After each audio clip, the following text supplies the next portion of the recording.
Apocalipse capítulo 16. Bom, no capítulo anterior, o capítulo 15, que foi um capítulo bem curtinho, só 8 versículos, era um prenúncio dos 7 juízos finais, 7 flagelos finais, representado por 7 taças. Então, nesse capítulo anterior, João viu 7 anjos, e esses 7 anjos estavam com as 7 últimas pragas, nas quais a ira de Deus é completada. Lá no Apocalipse capítulo 15, versículo 1, quando diz: "Vi no céu outro sinal grande e admirável, 7 anjos, tendo 7 últimos flagelos, 7 últimos flagelos, pois com esse se consumou a cólera de Deus." Então ele tem essa visão dos 7 anjos com 7 taças, e também viu aqueles que venceram a besta, aqueles que se recusaram a adorá-la ou receber a sua marca. Então esses foram, sem dúvida, martirizados, enchendo ainda mais um pouco o cálice de Deus. E Deus se encontra dentro do templo sozinho, ninguém podia entrar, durante o derramamento das taças. Agora no capítulo 16, aqui há uma declaração do derramamento real das 7 taças sobre a terra. E à medida que cada taça é derramada, os que estão na terra recebem uma praga, assim como foi lá no Egito, aquelas pragas. Aqui na grande tribulação, cada taça que derramada representa uma praga. E uma vez que a ira de Deus se completa nessas 7 taças, elas abrangem o período final da grande tribulação até a volta de Cristo e o julgamento das nações. Embora esse capítulo aqui termine com o derramamento da 7ª taça, na qual se completa a ira de Deus, a visão que João tem não se completa aí no final do capítulo 16, é claro, né? Ainda tem o capítulo 17, 18 e 19, onde aparecem detalhes sobre os julgamentos que estão ligados a essas taças, culminando na segunda vinda de Cristo e no aprisionamento de Satanás antes do milênio. Apocalipse capítulo 21 a 3, onde acontece isso. Antes de iniciar aqui o versículo primeiro, só um minutinho aqui.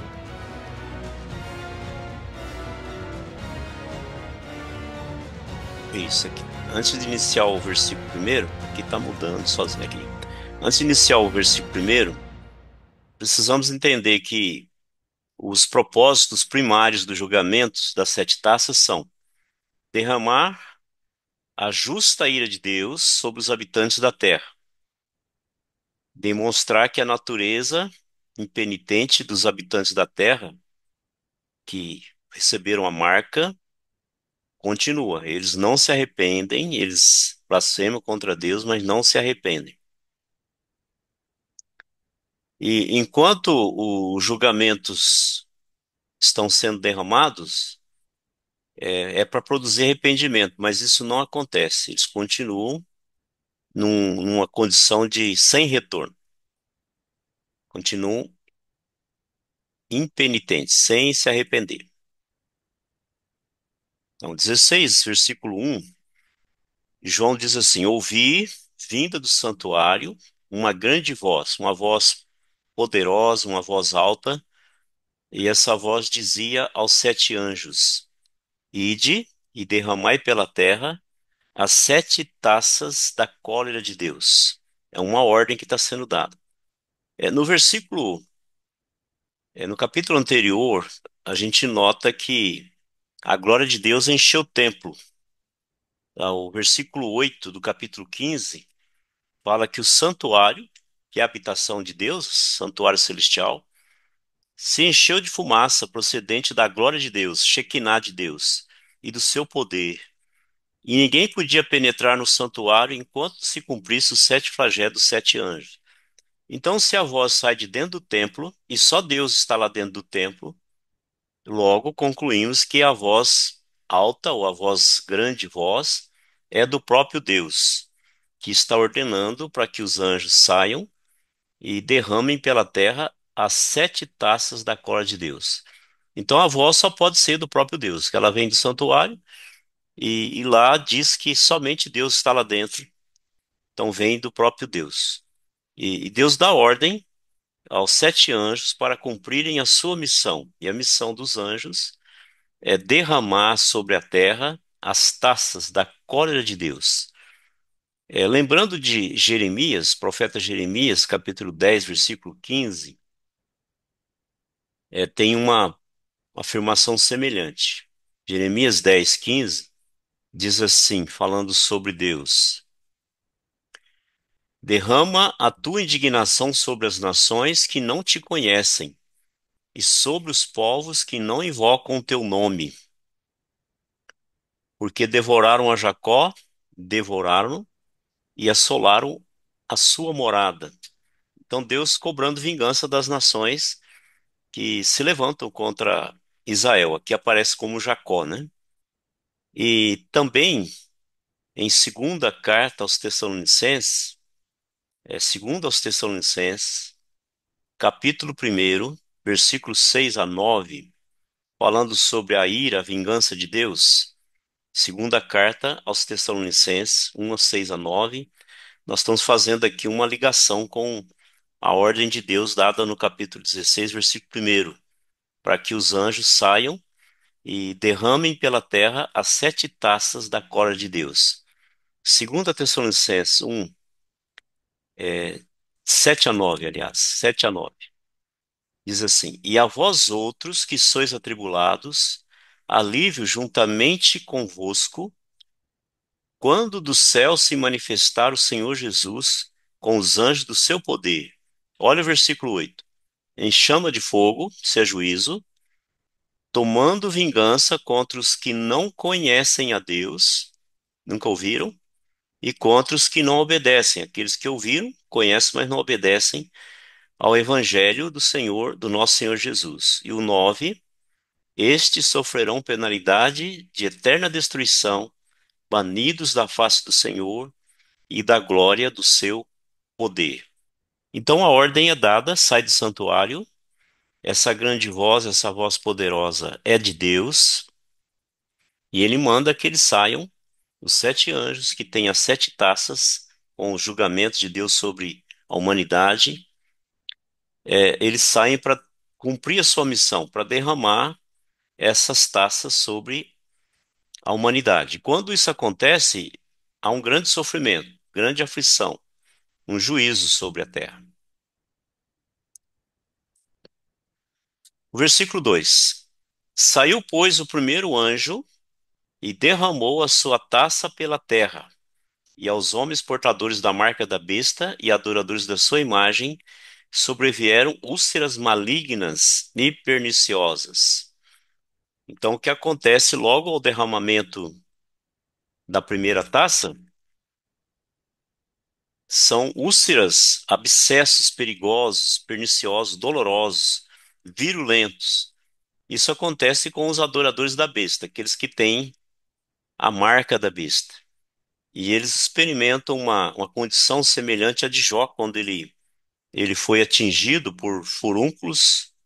Ali no caso foi Satanás, que com a permissão de Deus atingiu Jó da planta do pé até a cabeça com tumores purulentos e doloridos. E a praga que atinge os adoradores da besta é também como aquela que Arão e Moisés causaram aos homens e animais lá no Egito, aquela praga das úlceras purulentas, lá em Êxodo capítulo 9, 8 a 11. Então as feridas não serão apenas dolorosas, mas serão extremamente irritantes, porque causam coceira e também recusa em cicatrizar, fica soltando pus, né? Uma praga terrível. Mas o versículo 3 fala sobre o segundo anjo, diz que ele derramou o segundo a sua taça no mar, e esse se tornou em sangue como de morto, e morreu todo ser vivente que havia no mar. No julgamento da segunda trombeta, vocês vão lembrar que um terço do mar tornou-se em sangue. Caiu um grande astro sobre o mar e ele se tornou em sangue. E um terço dos seres viventes no mar morreu. Agora, aqui no caso dessa segunda taça, segundo flagelo, O restante do mar se torna em sangue, mas não apenas sangue, mas sangue sem vida. A palavra de Deus diz lá em Levítico, né, que a vida está no sangue, mas não é esse caso aqui, né? Aqui é um sangue sem vida, um sangue que causa morte. E todos os seres vivos do mar morreram. Todo ser vivente que havia no mar morreu. Imagina essa essa praga, esse flagelo caindo sobre o mar. Imagina quantos seres marinhos existem. E aqui há uma grande mortandade. Agora, aqueles mecanismos essenciais de suporte à vida dentro do mar, essa base da cadeia alimentar, são destruídos. É como no Egito também, quando houve aquela praga, né?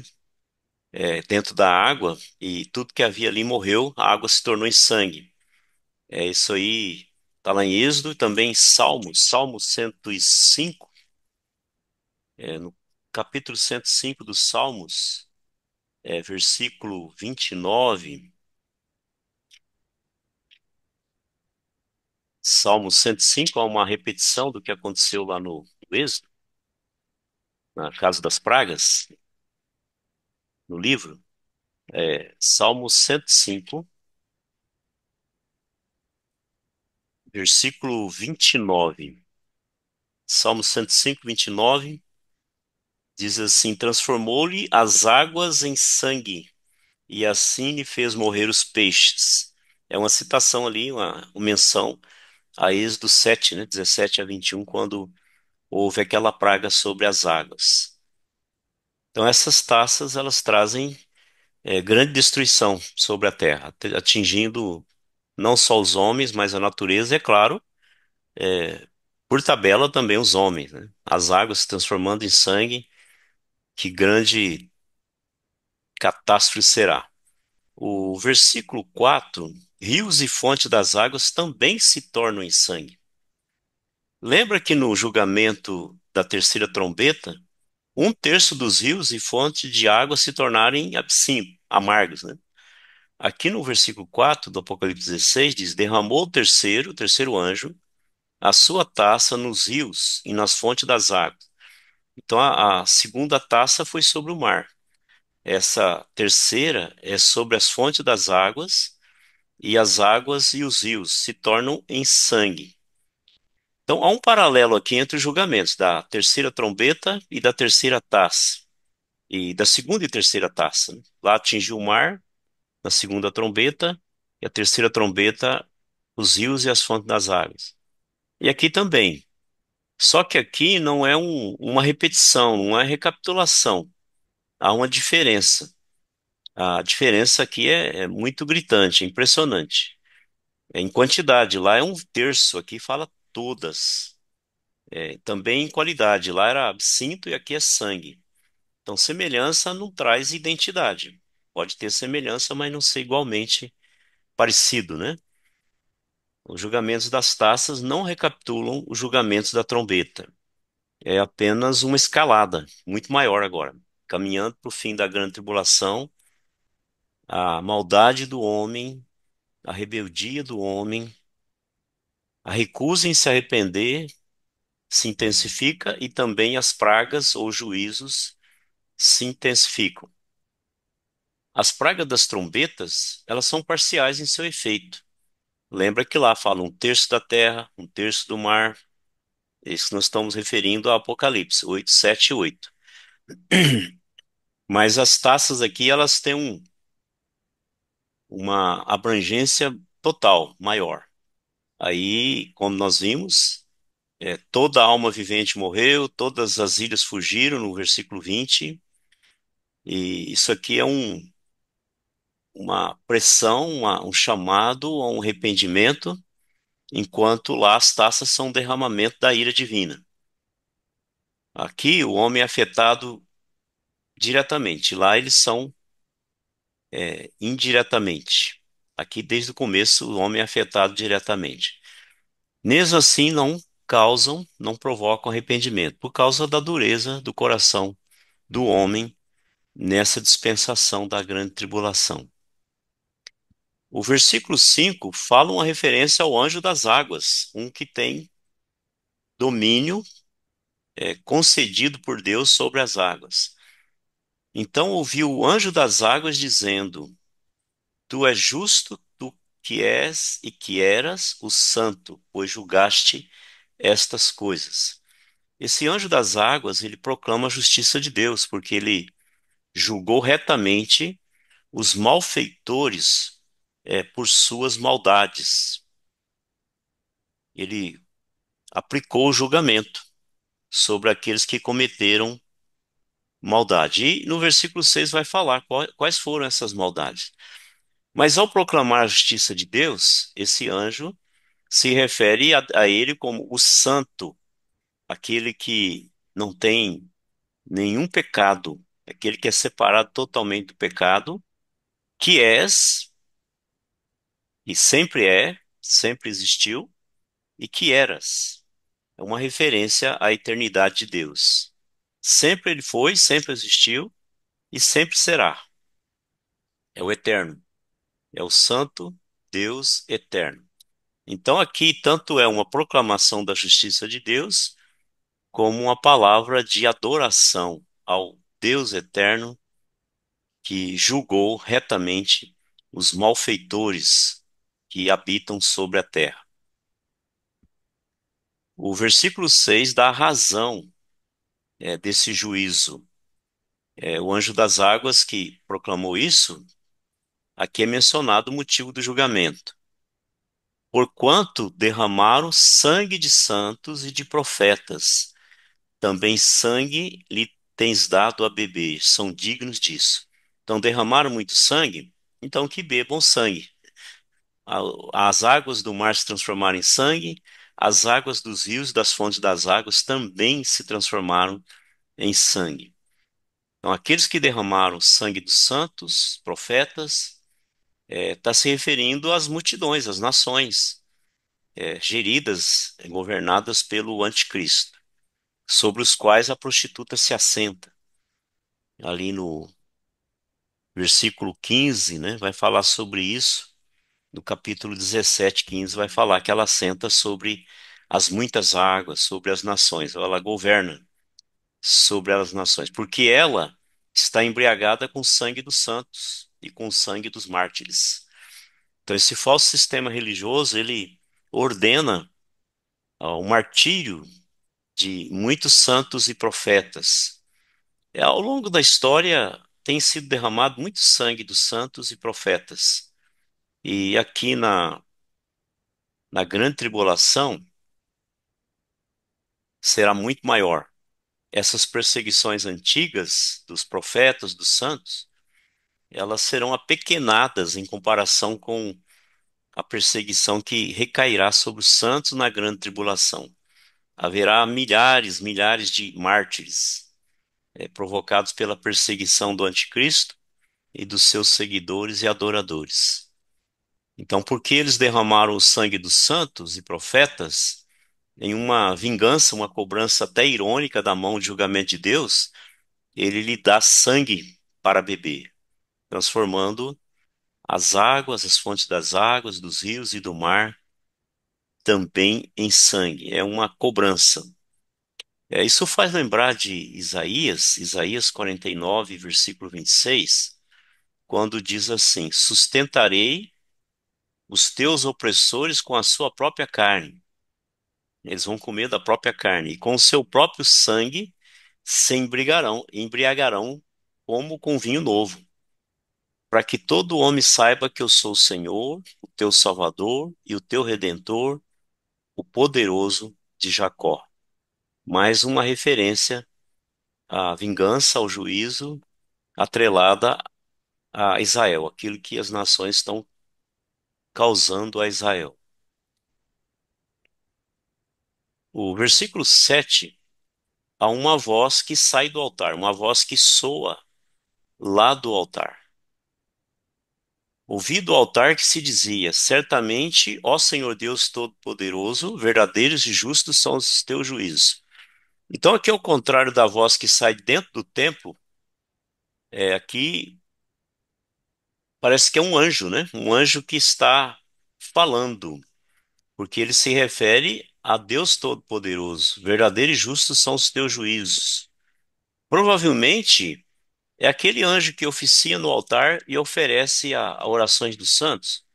Lá em Apocalipse 8, quando nós estudamos, Apocalipse 8, versículos 3 e 4, diz assim: Veio outro anjo e ficou de pé junto ao altar com um incensário de ouro, e foi-lhe dado muito incenso para oferecer com as orações de todo santo. Então aquele anjo tem no incensário as orações dos santos sobre o altar de ouro que se acha diante do trono. E da mão do anjo subiu à presença de Deus a fumaça do incenso com as orações dos santos. Mas o que são os pedidos dos santos? Lá em Apocalipse 6:9, quando nós estudamos, quando abre o quinto selo, que João vê? Quando ele abriu o quinto selo, quem abre o quinto selo aqui é o Cordeiro, o único digno de desatar o livro, abrir os selos, abrir o livro e desatar os selos. Quando ele abre o quinto selo, vi debaixo do altar as almas daqueles que tinham sido mortos por causa da palavra de Deus e por causa do testemunho que sustentavam. Lembra que aqueles que estão debaixo do altar, eles clamam por vingança. E agora a vingança está sendo dada. A vingança vem na forma das taças que contêm a cólera de Deus. E os julgamentos prosseguem. O quarto anjo, versículo 8, o quarto anjo derramou a sua taça sobre o sol. Notem que nós vemos semelhança entre o julgamento das taças, do capítulo 16, com o julgamento das trombetas, que nós vimos lá no capítulo 8 e 9, as taças e as trombetas. No julgamento da quarta trombeta, um terço do sol foi ferido. Apocalipse 8:12 fala sobre isso. Mas a quarta trombeta, ela também teve como alvo a lua e as estrelas. Agora, a quarta taça afeta apenas o sol. Aqui não há uma menção à lua e às estrelas, mas apenas ao sol. Então, essa alternância na operação normal do sol servirá como um dos muitos sinais dos últimos dias, durante o tempo do fim. Jesus já havia pronunciado isso, havia predito isso. Quando lá no Evangelho de Lucas ele fala sobre a grande tribulação, Lucas capítulo 21, Evangelho de Lucas, capítulo 21, versículo 25. Capítulo 21 de Lucas, Jesus está falando sobre o tempo do fim e mais particularmente sobre a grande tribulação. Eu vou voltar um pouquinho para vocês pegarem o contexto. No versículo 20 de Lucas 21, ele diz assim: Quando, porém, virdes Jerusalém sitiada de exércitos, sabei que está próxima a sua devastação. Então ele está falando lá do fim. Ele fala do fim porque o verso 25, o contexto diz assim: haverá sinais no sol, na lua e nas estrelas sobre a terra. É o que está se referindo lá em Apocalipse 16. Sinais no sol, na lua, nas estrelas, sobre a terra, angústia entre as nações, em perplexidade por causa do bramido do mar e das ondas. Aí ele fala de homens que desmaiarão de terror por causa das coisas que virão, os poderes do céu serão abalados, e imediatamente atrelado a isso, há sinais no sol, a Jerusalém sitiada, poderes do céu sendo abalados. Aí diz em 27, então se verá o Filho do Homem vindo numa nuvem com poder e grande glória. Ora, ao começar essas coisas sucederem, exultai e erguei a vossa cabeça, porque a vossa redenção se aproxima. Então, esse versículo de Apocalipse, capítulo 16, quando fala da taça sendo derramada sobre o sol, está se referindo aos sinais que haverá no sol, na lua e nas estrelas durante o tempo do fim, que precedem a volta de Cristo, o retorno de Cristo. Aqui se trata de julgamentos já próximos do final da grande tribulação. O versículo 9 fala que o efeito dessa taça que foi derramada sobre o sol foi de queimaduras. Diz assim: com efeito, os homens se queimaram com intenso calor e blasfemaram o nome de Deus, que tem autoridade sobre estes flagelos, e nem se arrependeram para lhe darem glória. Notem que há sempre uma sequência de afirmações nesse estudo que estão fazendo do Apocalipse, que aqueles que têm a marca da besta, eles não se arrependem. Tudo aponta para uma impossibilidade de arrependimento durante a grande tribulação, para aqueles que já pertencem ao anticristo. Os juízos só fazem com que eles se tornem mais contra Deus, mais inimigos de Deus. Mais eles blasfemam, mais eles se tornam adversários de Deus. Eles se revoltam. Não traz arrependimento, mas traz revolta e oposição a Deus. Então, essa taça derramada sobre o sol faz com que os homens sejam queimados com grande calor. Isso já tem uma profecia lá no livro do profeta Isaías, 24, 5 e 6, e ele dá razão lá, porque isso vai acontecer. Isaías 24, 5 e 6, no 5 diz assim: na verdade, a terra está contaminada por causa dos seus moradores, porquanto transgridem as leis, violam os estatutos e quebram a aliança eterna. O verso 6. Por isso a maldição consome a terra, e os que habitam nela se tornam culpados. Por isso serão queimados os moradores da terra, e poucos homens restarão. Olha a profecia sendo feita pelo profeta Isaías da condição dos últimos dias e do julgamento de Deus. Mas notem que o versículo aqui, versículo 9, a afirmação que eles não se arrependem para lhe darem glória. Blasfemam o nome de Deus e não se arrependem. Aqui está enfatizando a natureza impenitente, a recusa em se arrepender dos moradores da terra no tempo do fim. Eles se tornam cada vez mais duros de coração. Mesmo diante dessa evidência esmagadora, né, da realidade do poder de Deus, eles sabem que é Deus que está infringindo esse castigo, mas seus corações continuem totalmente contra ele. Não se arrependem, não voltam atrás e continuam rebeldes e blasfemando contra Deus. O versículo 10 aqui fala de o quinto anjo derramando a quinta taça. E essa quinta taça é dito que é sobre o trono da besta. Como a primeira taça, a quinta taça visa especificamente aqueles que pertencem ao anticristo, aqueles que estão dentro do reino da besta, não sobre aqueles que pertencem a Deus. Lembra que lá no Egito também aconteceu, né? Algumas pragas caíram sobre os egípcios, mas não caíram sobre o povo de Israel. Agora, ao contrário da primeira taça, que afeta todos os homens que receberam a marca da besta, a marca do anticristo, que é o 666, essa taça é designada sobre o trono da besta, ou sobre o seu reino, e o trono se torna coberto de trevas. Isso aqui pode indicar um foco na liderança do seu reino, né?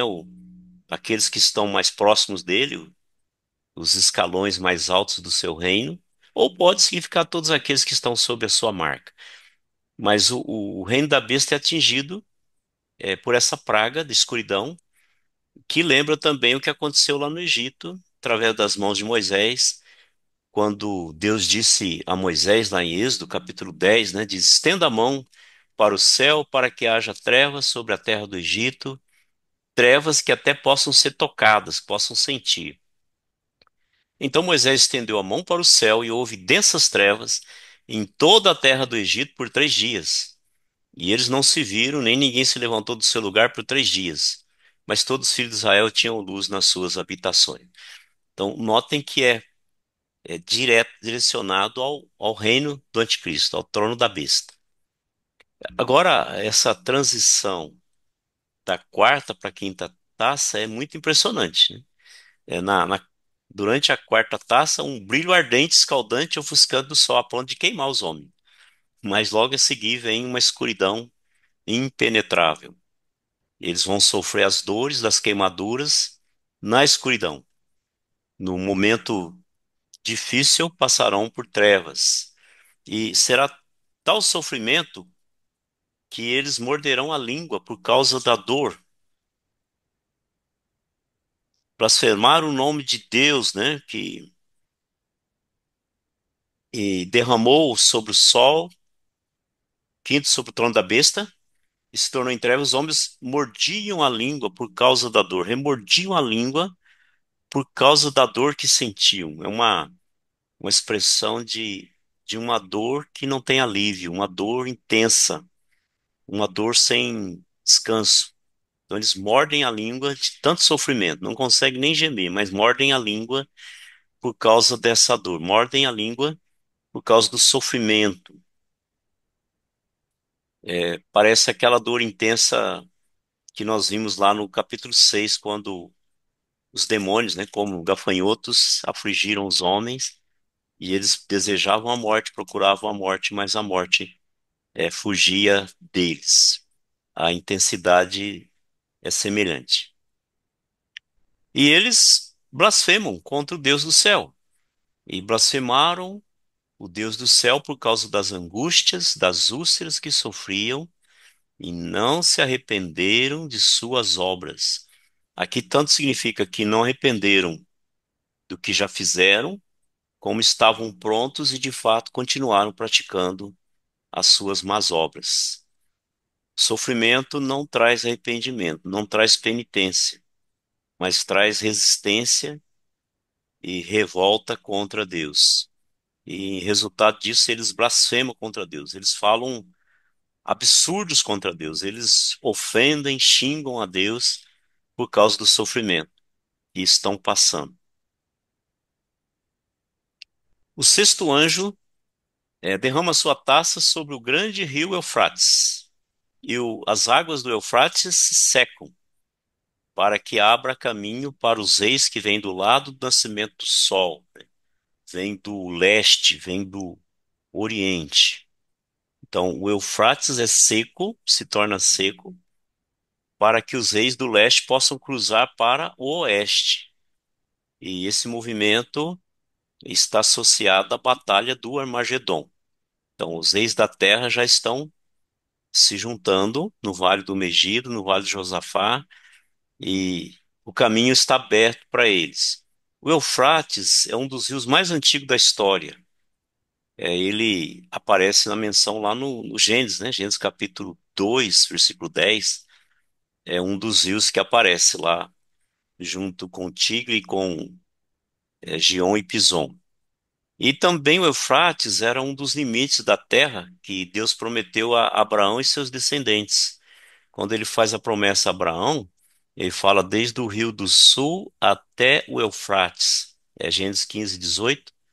Repete depois essa promessa, ou confirma isso lá em Deuteronômio 1:7, quando fala com o povo. E Josué 1:4 também menciona o Eufrates como um dos limites da terra prometida, que será dada a Israel na toda a sua expansão. Jeremias, capítulo 50, versículo 38, houve uma menção às águas da Babilônia, né, que era o rio Eufrates ali, no caso, se referindo a uma profecia que se cumpriu no passado, quando Babilônia ela foi conquistada pelos os medos e persas, e Ciro desviou o curso do rio Eufrates, que passava por dentro de Babilônia, e os exércitos entraram por baixo das muralhas, no leito seco do rio, e Babilônia caiu naquela noite em que Belsazar viu os dedos escrevendo na parede, na caiadura da parede, naquele grande banquete para 1.000 dos seus poderosos, e lá aparecia, né, Mene, mene, tekel, parsim, né? Ou seja, pesado fosse na balança e achado em falta. Aquela noite caiu o Império Babilônico. E essa profecia está lá em Jeremias 50:38, quando diz: a espada, o juízo virá sobre as suas águas, o Eufrates que passava por dentro da grande Babilônia, e estas secarão, porque a terra é de imagem e de escultura, idolatria, e os seus moradores enlouquecem por essas coisas horríveis, pela idolatria. Mas o versículo aqui, ele fala das águas secando para que prepare o caminho dos reis que vêm do lado do nascimento do sol, o lado leste ou do oriente. Aqui parece uma referência aos povos asiáticos, né, que vêm ao leste e ao oriente, ali do Oriente Médio, da terra prometida, né, de Israel. E isso acontece por motivação, por impulso de espíritos imundos, que aparece no versículo 13. Aqui são mencionados três espíritos imundos com aparência de sapos, ou rãs, né, ou batráquios. A rã ou sapo era um animal imundo. Na lista lá de Levítico, tem Levítico 11, 9 a 12, quando fala dos seres aquáticos, sem escamas eram considerados imundos. Levítico 11 e Deuteronômio 14 fala sobre isso.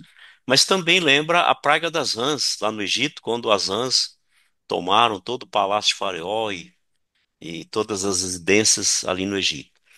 E esses espíritos semelhantes a sapos saem da boca. A boca é onde saem as palavras, né?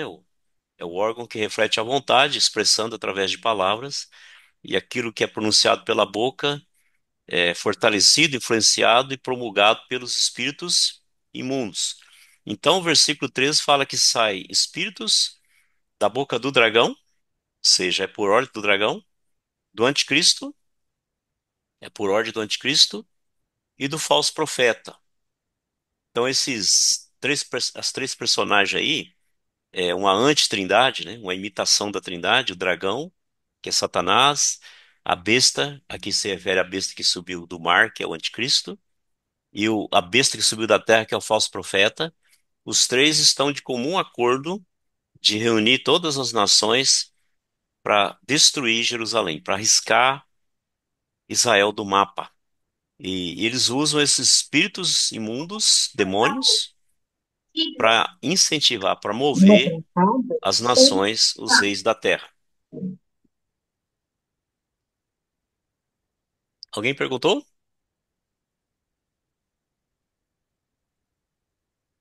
Tá.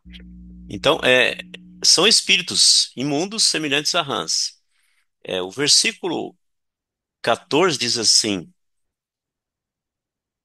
porque eles são espíritos de demônios, operadores de sinais, e se dirigem aos reis do mundo inteiro com o fim de ajuntá-los. Olha o propósito. As águas do Eufrates secando, os espíritos de demônios motivando, através de sinais e prodígios, os reis da terra e ajuntam. Deus usando a trindade satânica, os espíritos de demônios, para o seu propósito. Ele vai juntar as nações ali no vale de Josafá, no vale do Megido, ou no vale onde acontecerá a peleja do grande dia do Deus Todo-Poderoso. Então, todos os três espíritos trabalham juntos com o objetivo: unificar as nações para a batalha, juntar as nações para as batalhas. É claro que não serão só as nações do leste, mas todas elas, todas as nações, né?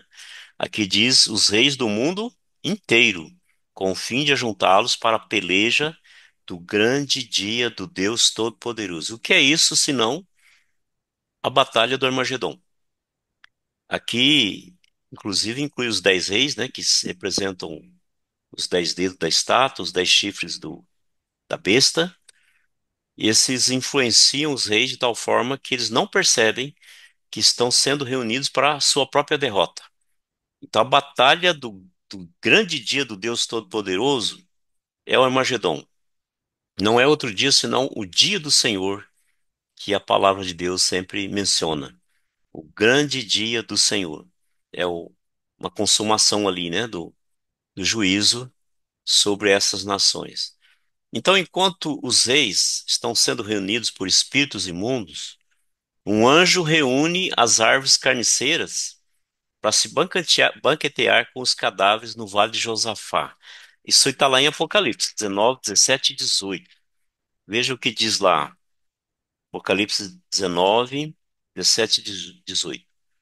Então vi um anjo posto em pé no sol e clamou com grande voz, falando a todas as aves que voam pelo meio do céu. São aves de rapina. Vinde e reuni-vos para a grande ceia de Deus, para que comais carnes de reis, carne de comandante, carne de poderosos, carne de cavalos e seus cavaleiros, carne de todos, quer livres, quer escravos, tanto pequenos quanto grandes. E o 19, né? Viu a besta e os reis da terra com seus exércitos congregados para pelejarem contra aquele que estava montado no cavalo, contra o seu exército. Esse que está montado no cavalo aqui no capítulo 19 é Jesus que vem com os seus exércitos. Então os espíritos imundos reúnem os reis e os exércitos ali para a batalha, e um anjo reúne as aves de rapinas ou as aves carniceiras para comer muito cadáver. É o que haverá em toda a extensão do Vale do Megido, ou o vale onde acontece a Batalha do Armagedon. E, diante disso, tem uma palavra de ânimo para aqueles que estão ali sofrendo toda essa pressão do anticristo e seus exércitos. Eis que venho como vem o ladrão. Quando o mundo não está esperando, as nações não estão esperando, não esperam que ele venha, não acreditam que ele. Por isso que elas estão se reunindo ali contra o Israel. Na verdade, ao se reunir contra Israel, eles estão reunindo contra o Deus de Israel, Jesus que virá. Bem-aventurado aquele que vigia e guarda suas vestes, para que não ande nu e não veja a sua vergonha. Então, aqueles que aguardam a vinda do Messias, eles estão vigiando, estão aguardando a sua vinda e guardam suas vestes, o seu testemunho, a sua justiça, para que não seja apanhado nu, como aconteceu com a igreja de Laodiceia, né?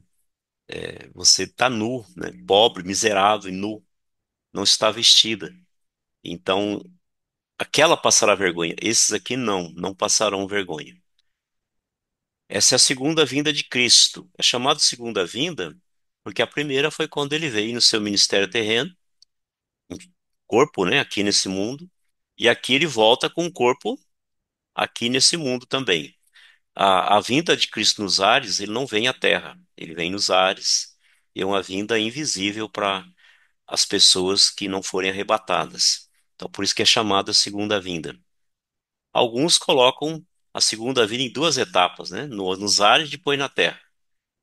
Mas a vinda nos ares é uma vinda imperceptível para a Terra, para o planeta. Então ele está dizendo para eles vigiarem, permanecer fiéis. É um encorajamento para o remanescente que está sendo perseguido pela besta, que estão escondidos nas cavernas, nas montanhas, ou estão ali cercados em Jerusalém. E a vinda prometida de Cristo é essa aí que nós lemos em Apocalipse. E esses demônios e os reis da terra se ajuntam num lugar. E esse lugar é chamado em hebraico Armagedon. Então, os ajuntar no lugar que em hebraico se chama Armagedon, que é entendido como o lugar da batalha final. Eles vieram para acabar com Israel e nem imagino que ali será a derrota cabal, a derrota total deles.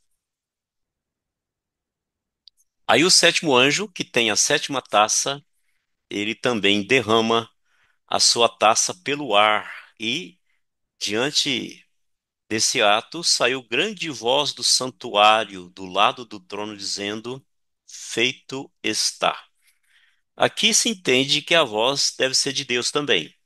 Ele estava ali no templo, diante do trono, ao lado do trono, como se ele estivesse em pé dizendo: Agora consumou-se, está feito.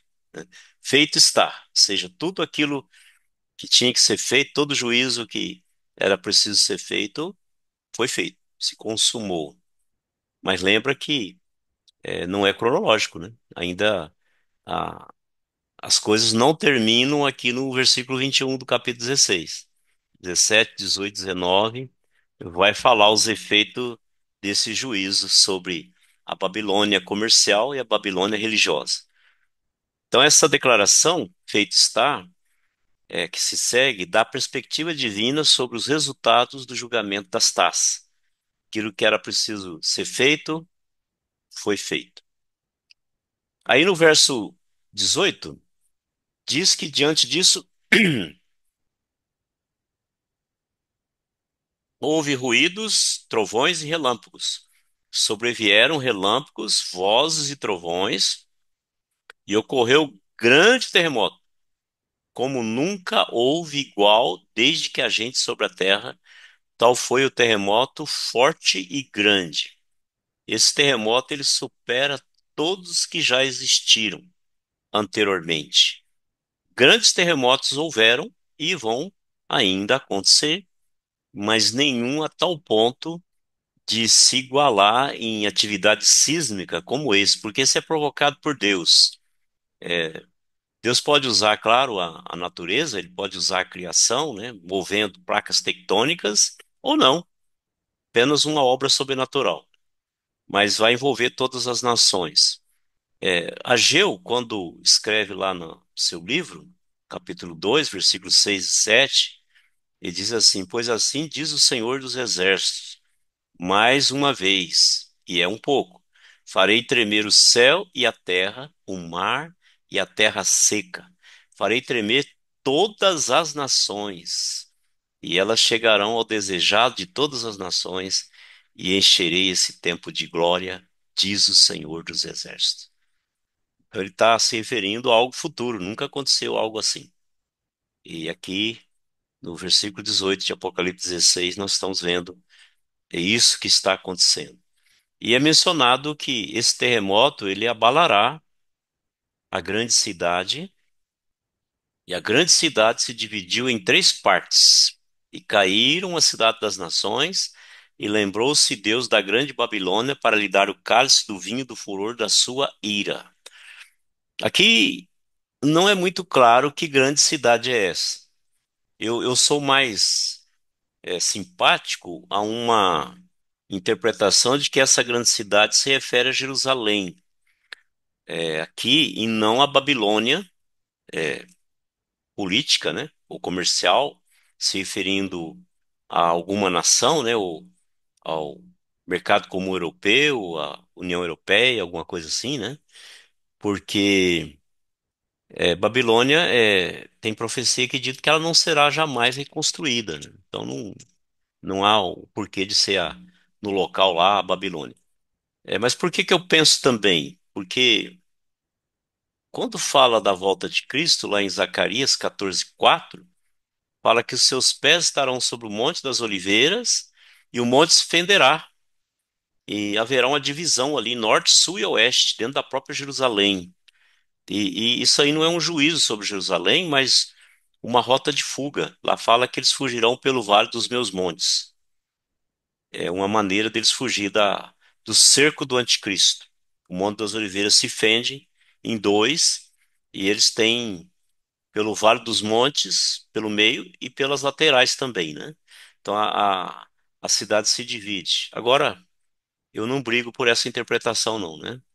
Não é tão claro que seja Jerusalém. Mas se não é Jerusalém, qual outra cidade é? A gente não sabe. E junto com esse terremoto não se limita ao local geográfico ali, mas esse terremoto é de nível mundial, né? Uma coisa que atinge todo o globo terrestre.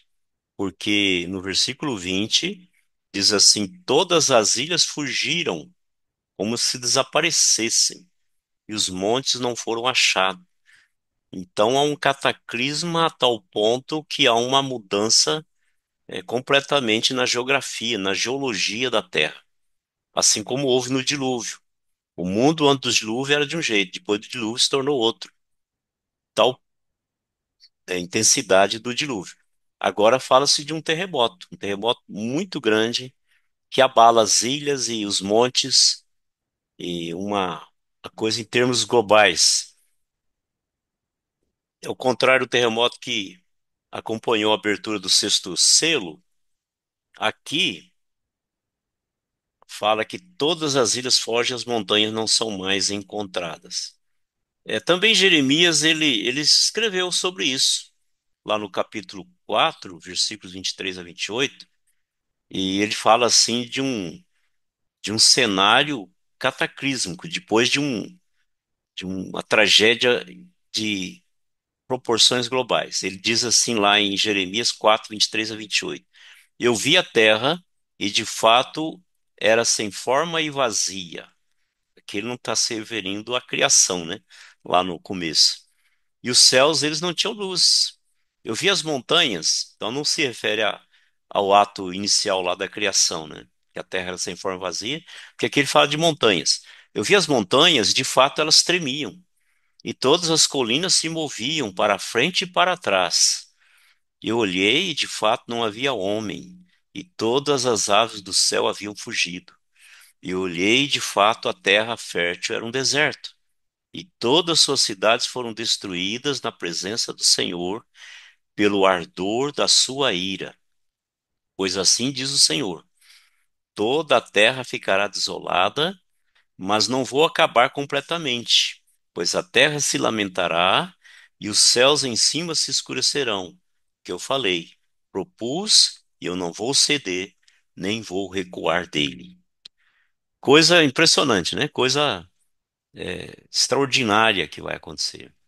E o versículo Pastor, 21 oi, pastor. aqui fala sobre os habitantes da terra.